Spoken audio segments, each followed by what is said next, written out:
All right, all right. Welcome, welcome. My name is Eugene George. I'm head of content and strategy over at CHIP. We're so happy to have y'all here for our first cultural coins of January. Today, our topic is going to be about money talks, but it's probably gossiping behind your back. Let's fix this. So, what we're going to do now is we're going to have everyone come and chat and introduce themselves, and we'll get the party started. Sure, I can go first. My name is Gloria Garcia Cisneros. I'm a certified financial planner out of Los Angeles at a firm called Lord Murray. And I can pass it over to Sylvia. All right, everyone. I'm Sylvia Watford. I'm a financial coach and owner of Triune Financial Coaching Services. Happy to be with you today. And hi, everyone. My name is Elena Fingal. I am the owner of The Organized Money. I'm a content creator and a financial therapist that help people around the emotional side along with management of money. So, let's talk about it. What are some taboo topics that people are constantly talking about, but they're not actually talking about it? So I will say, as far as dealing with some of the clients that I have had, one thing that usually happens is is like situations where like money becomes more of an issue or a challenge. Like, let's say everyone goes out to dinner. I had a client who went out to dinner with a bunch of her girlfriends, and the bill comes. They were like having so much fun, like laughing and joking. And when the bill comes, it gets a little bit awkward, and no one knows how to address the bill at the table. Do we split it? Do I pick up the bill because it's my birthday, or is everyone else supposed to pay? It becomes this awkward moment because you don't want, a lot of people aren't honest about where they are financially and what they can afford, what they can't afford, and easily sharing that with other people. I think that it's kind of taboo to say, hey, this is just not in my budget right now. It's hard for a lot of people to say that. Yeah, I would agree, kind of piggyback off that because we're going into a new year, right? We just had the pressure of the Christmas gifts of New Year. And we often in current society, I don't love this, but there's a tie between how much we care and we love someone and how much we spend on things. And so it can be really hard to say no because you feel like if you say no, you're admitting like you're poor, you can't afford it, whatever these negative ways of seeing, smart financial decisions. So I think that taboo of saying, oh no, I can't, I'm poor, I can't, I'm broke, like switching that up. I always tell people when you know why you're saving, when you know why you want to invest, when you know why you have a budget, long term, you have personal goals. So let that be your why, you're enough. And so that way, when you're guided by decisions, you have that as your like compass, right? When someone's reaching out to be like, hey, let's go out to this, you'd be like, hey, no, that's not a priority for me right now. But I'd love to still express my appreciation or show you love. Like, let's plan, let's go to the park, let's go on a picnic, let's go on a hike, let's go to the beach. But there's so many things you can do that without spending money. And you don't have to have these negative, phrases that are common to be like, oh, you're broke. Oh, she can't because she doesn't have money. Or she doesn't, because that's not the case. Wealth is what you don't Mhm. see, right? It's what's in the bank account and all the other things. It's not in a flashy car and things. So I think that's so spot on, Elena, where we're not addressing these topics and we're afraid to say no. We want to people please our way to wealth, and that's like definitely the easiest way to not become wealthy. Mhm. I Mhm. definitely agree with that. And Gloria, I love what you said about people pleasing ourselves towards wealth, because I remember working with a client and she says, I remember when you told me, don't say, I can't do this, or I'm broke, or I don't have enough money to do this, but just basically say, this is really not important to me at this Mhm. point, because that allows you to really express what your true values are and really be in an alignment with your values. And when we do that, we become more confident in saying and really thinking to ourselves, okay, I'm saying no possibly to this, but it's because I want to say, and I desire to say yes to the things that are important to me. Mm-hmm. And I also believe that it makes you kind of come into that realization that I'm getting out of people pleasing, and it doesn't equate to my love. I think you said that, Gloria. Yes. Like, people are starting to equate how much money you spend on me as how much you love me. And that Right. is definitely not the case. Like, and I think once we can get out of that frame of thinking, then it kind of will release the embarrassment if you just don't have it, because it's so taboo for most people to say, hey, I just don't have it, because you're equating, if I don't get this Christmas present, if I don't buy this for their birthday, if I don't get them this particular thing, then they are going to think that I don't love them. Right. And I think as first gen wealth builders, oftentimes there's a lot of guilt you feel. I'm sure money talks are non-existent growing up, right? You don't talk about anything. In my household, very traditional Latino household, the guy was the one, who's managing the money. There's a whole bunch of distrust with the banking systems. You want to have everything in cash. So you're already not taught great things. And then you work really hard. Maybe you're the first one to land a corporate job, to have 6 figures, or to make any money more than what your parents made, and not living paycheck to paycheck. And you feel the guilt, right? Now you're successful, and the way that you can give back, because maybe now you're tied up with time, sometimes is with money. But I think it's because you haven't had it before, right? It's the novelty of money. And I think it's really important.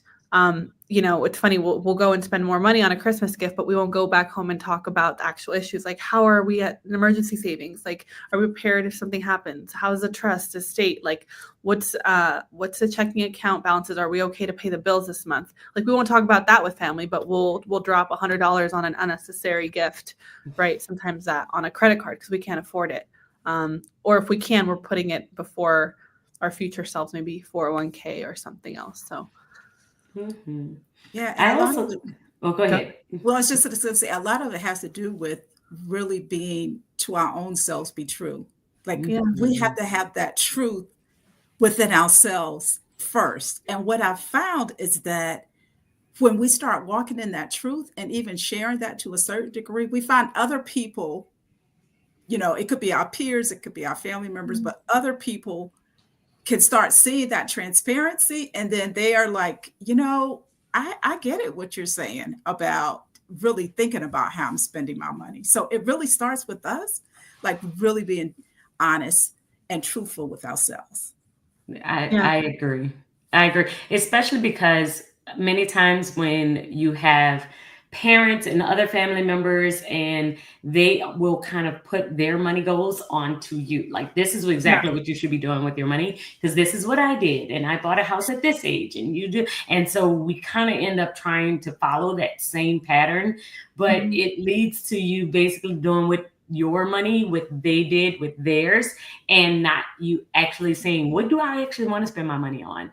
What do I actually value? What do I want to do, and not what does everybody else think I should do? Yeah, no, 100%. I think there are things that aren't working, and if we don't question it, then we're going to end up in the same place, right? It's Albert Einstein's quote, if you do the same thing over and over, expect different results. That's like craziness. So something like that. It's not, don't quote me on that exactly. I know exactly what you mean. Yeah, but you either have the people on the spectrum who maybe have the scarcity, right? Who are like saving every penny, pinching pennies, and never let themselves enjoy lives. Or the other, like YOLO, money doesn't matter. It goes through my fingers anyway. I don't know how to manage it, so I might as well spend it. So you have all these messages coming at you. Like I go back home and I'm told, like, I'm responsible with my money, but it's so funny how that to me can mean that. But their interpretation of it, like there's like a playing telephone. It's just like, oh, so you're stingy. Oh, so you don't want to spend. Oh, but like, don't you make money now? And I'm like, that's the problem, guys. We aren't. This is why we are where we are. But it's reframing the conversation can take a while. It's like, oh, have you checked your credit report? Like, you should have just paid minimum payments. Like, all these little things that it's so interesting. Our communities. My community especially is very much out of the loop and think that what they're doing is right, like Elena says, but it's like, well, maybe some things are good. I'm glad you were able to buy a house, but like at what cost? And like, could you have done better? Like, it doesn't mean that that's the way to do it. Yeah. Yeah. Or Yeah. did you have to buy that size of a house, right? Like Yeah. it didn't have to be that big. And I think that a lot of times we look at the conversation, especially when we're talking about the family dynamics. Um, some households, I know I have a lot of clients where the conversation of money was deemed as stressful, anxious, and we shouldn't have to talk about it if we have it. It's almost like the opposite of what you should do. And the more you talk about it, the less people believe that they were okay because, oh, why are we talking about this? We shouldn't have to talk about this because if we have money, we should be good. And I think that a lot of people are starting to, especially the newer generation, starting to realize, yeah, actually not talking about it was the bad thing. And talking about it is not as taboo as we are making it out to be. We're making it to where it has to be this really stressful conversation and we all have to be super serious around the dinner table. But like you were saying, it's like, hey, do you have an emergency account? I'm talking to my parents about what is your retirement plan? And hopefully it's not just so that Me. your kids take care of you, right? Like, Yeah, hopefully it's not me. hopefully it's not You're the me. retirement plan. Because and it's having those healthy conversations because now it's like now we're coming to a place where I can't take care of my bills, your bills, and my cousin's bills all at the same time just because I did a little bit better with my finances and you didn't want to talk about it. And I think that we're starting to have those conversations, especially the younger generation. And it's starting to kind of come out of that space where money isn't as taboo as it was in the past.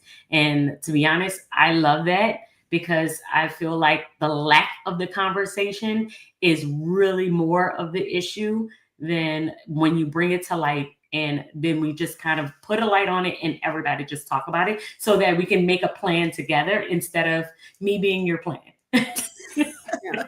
That is so true. And just within the communities, within the family structure, there are a lot of biases sometimes that takes place where parents are telling, their children certain things because this is what they were taught. And a lot of times that can be limiting beliefs. And the children are looking to the parents and they're thinking, well, wait a minute, what you're saying, I don't know for sure if that will work for me.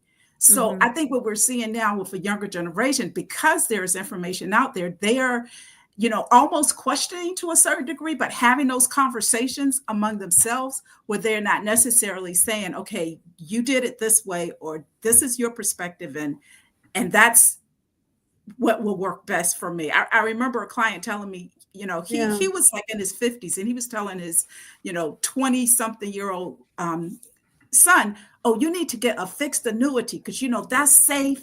And that's what I have. And this is what you need. Right. Whereas the son is having these conversations with, his friends and he's getting information and he's having a different perspective. Mm-hmm. Yeah, it's really unfortunate. I think our communities are targeted for like these commission-based products that you don't understand, and we take it for granted. We do this for a living. We're talking money every day. I think that there's another taboo that comes to mind is that like I have to be rich to start. I have to have money to start. I have to come from money to be wealthy, right? And I just want to say probably the three of us here do this for a living. And you don't have to be perfect or have money to start. Like I personally still have money taboos and I have to constantly remind myself like what the long goal is because we're still tackling some of our money scripts growing up and how I feel about money, even though I know all the technical side of things, even though I'm working at it. Like, so I don't know if you guys have personal taboos that you still constantly have to struggle with in your personal life, because I think that humanizes us. Like I do this for a living and I help people with manage millions. And I know I'm going to be a millionaire in my lifetime. Like I guarantee you that, but it doesn't mean that I'm not constantly struggling to not overspend or to remind myself like to invest and why I'm doing it and to not have the FOMO, like all the things. Yeah, I'll say mine, I kind of mentioned it a little bit earlier, but splitting the check, that was very challenging for me. It was if I was at a table and it was a bunch of friends and the check came and it was just awkward, I would just be like, okay, it's fine. I'll just pay it. I'll just, Right. let me just put on my card. And then that way we can get past this awkward moment of trying to split it. Or if I had someone who got like 17 drinks and I don't drink, so I didn't get any. And then it's just like this weird, awkward moment. Many times I would just, oh, let me just take it. Let me just put down my card, even though I know I didn't have it, but it was a people pleasing thing where I don't want this to be awkward. I don't want it to be a moment where, or I don't want it to look like I don't have it. So let me just act like I do. And I'm gonna just put up my card anyway. And it was something that I still have to be like, no, that is not, you bring cash. I make like things and I put things in place so that I can make sure that that doesn't rise up in me again. And I'm just automatically just paying for stuff that I know I can't afford just to get out of the awkwardness of talking about it. Oh, that is just, I mean, I can definitely relate to that because even though we're in the field, we know these principles, like we're still human and we find ourselves saying, wait a minute, girlfriend, you can't, what are you doing? Like I have to talk to myself sometimes because for me, it's like when I see a need, it could be like a family member or someone just in crisis. Like I want to give, and giving is nothing wrong with giving. However, I have to set boundaries because I know that there are competing goals that I have. So I have to kind of pull myself back sometimes and just say, well, wait a minute now, if I do this, but it takes us talking to ourselves and recognizing those things. Definitely. I think something key, I hold this to be true. And I think we all kind of shows we have boundaries or systems that help us. And that's the biggest thing I tell people when you will always, not always, I don't love saying always or never, but you will tend to fall back on core beliefs or core memories or how you used to function. It's a habit to develop, right? Discipline over time. So knowing that, I feel like I rely on my systems. I have my paycheck for me personally because I will want to spend sometimes or lack of spending. I auto budget into each like 401k savings, my personal fund money account, my bills account. So I know that I have money I can spend like, without guilt. I have my bills paid for, my future self paid for. So I have systems. It looks like Elena, you have systems like where you know how your tendencies are, right? We're human. And so, okay, I'm going to bring cash, like create those spaces that allow you to be successful. I think it's like atomic habits, right? One of the principles is the environment you're in determines like part of the success of it. Like, why would you have chips, go buy chips in your house and be upset you ate them? Like, no, there was chips in the house. Like, so, no, don't buy the chips or create these environments that will at least give you a better chance at being successful. So I definitely, hopefully that helps people because I don't think it's easy to be up here and preach. But I like having a moment to be like, okay. I have so many rules for myself. You have to have rules for yourself. I have so like I only allow myself to go into the mall like once a quarter, and I plan because I'm not good. I know it is. I am terrible in the mall. If I see it, I don't window shop. It is a no-go because every time I'm like, I'm a window shop, I always end up buying it, always. So now once you learn those things about yourself, and that's the thing about, the financial therapy side, I'm always trying to say, okay, let's learn about who you are, the type of person you are, the type of spender you are, the triggers that you have, your money personality, the house that you grew up in, and how it kind of relates to the person that you are today. Because we're not trying to change the person that you are. You are who you are. But what we are trying to do is develop rules and things that can kind of help guide you along the path that you need to make sure that you are successful. So I'm not saying that I have graduated. Absolutely not. I definitely have still the same issues, the same challenges, the same triggers, but I have things around those triggers to make sure that I don't fall off like that. I don't end up just disregarding my budget. And like you said, like, oh yeah, I'll have money that gets pushed in different buckets. as soon as I get paid. And I make sure that I only go to the mall once a quarter, and I plan when that's going to be. And I decide ahead of time what stores I'm going to go into. And I take out cash for whenever I am spending or going out to a restaurant so that I can avoid that awkward moment. I can automatically put down however much I have for that particular event. But having those rules, 100%, like that helps you so much on this journey, right? It really does. And just like you said, knowing yourself and knowing what your weaknesses are. Like, I love to travel. So, I'm saving, I'm putting money in my travel expense account, and I'm doing all of that, really being diligent in that. But then when I go on vacation, I'm feeling so free. So I was just spending money left and right. I'm like, wait a minute, what are you doing? Because I'm in this state of mind that I'm so relaxed. I'm just spending all this money. And then I go back, and after vacation, I'm thinking, girl, what were you thinking about? And so I had to put myself on a system where, okay, this is what you are spending when you're on vacation. This is the card, and this is the amount that's on that card. And girlfriend, you cannot spend any more than that. But I had to really put those rail guards in place, because it was like I was just really overspending whenever I went on vacation. And hopefully that's like a nice reminder to folks that like demystifying like wealth a little bit and how rich people act. I don't think it's the big stuff. It's the small things that you can control that like allow those little habits. So it's all these little things that add up. Because a lot of things I hear is like, I just want to make more. I just want to get 6 figures. I just want 1 million. Like, all these things are so arbitrary. And I can promise you, it doesn't matter how much you make or what your net worth is and how much you have in the bank. It's about how much you spend. I've seen people who have millions and who will probably spend their money in the next couple of years. People who have hundreds of thousands who will be fine for their whole life. So, to get to that point, I don't focus on arbitrary numbers, but also just know that it's possible, and people get there by long, slow, and steady little habits enforced by these rules that are very simple to it's not that far removed from you. So I also believe like I think it falls under 2 things. I think what you said, Gloria, 100%, how you manage it, definitely.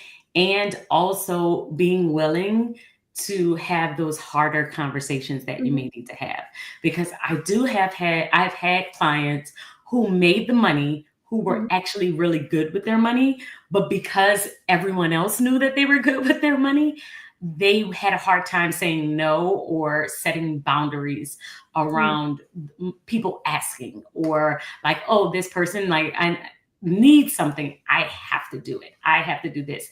And so not being able to have those hard conversations, not being able to say, hey, no, I'm not able to give this to you, or having a hard conversation. I lost my job. What we need to do to set this up, or how I need to move in the future around Christmas. Hey, this time we might have to do a potluck instead of me buying all of these things. Being able to say that and take on the emotional side of money, I see definitely leads to people's success. So being able to manage it well, and being able to have those hard money conversations, those taboo topics, and being able to say, hey, I can't afford this. I'm not going to do this time. And I'm okay with that, and being okay with that. Yes. And those hard conversations, Alina, like you were saying, are just so necessary. And a lot of times when you have those hard conversations, that actually leads through a breakthrough. Like, I know I have a very large family, and in the past we would get Christmas gifts for, like, everybody would get, buying Christmas gifts. And we kind of had this conversation, and it's like, look, I can't afford to buy all these gifts. And we were like, you know what?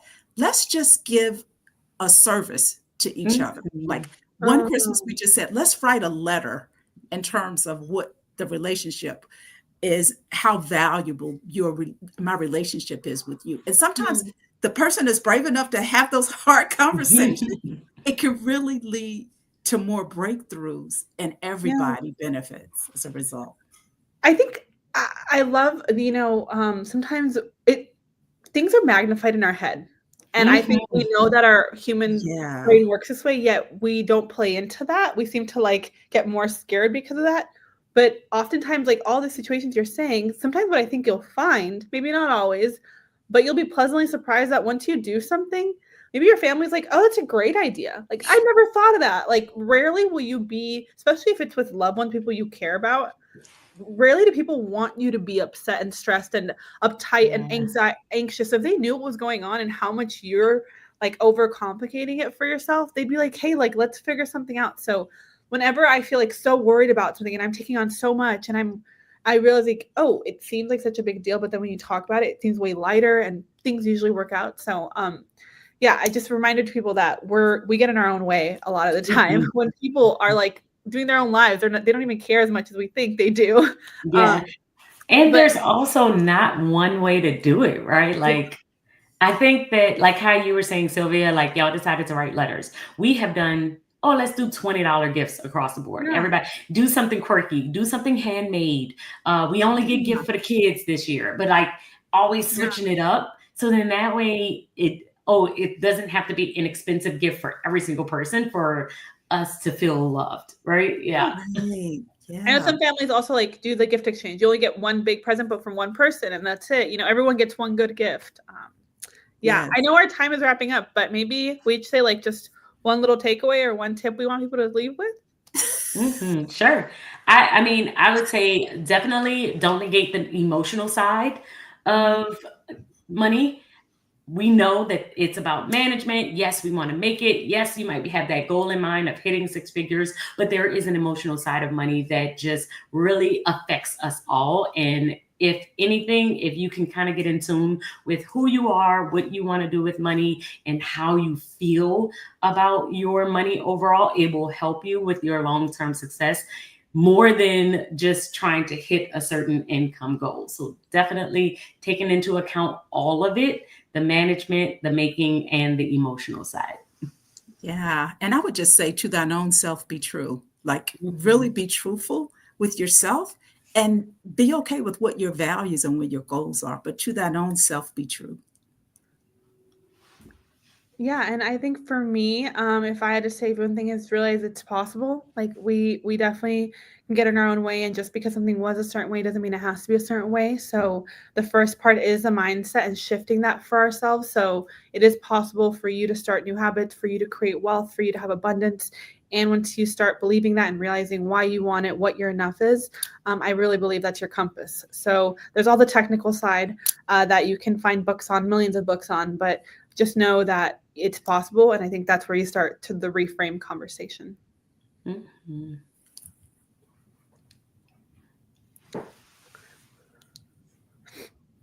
I think we're wrapping up, but yes. It's a wrap.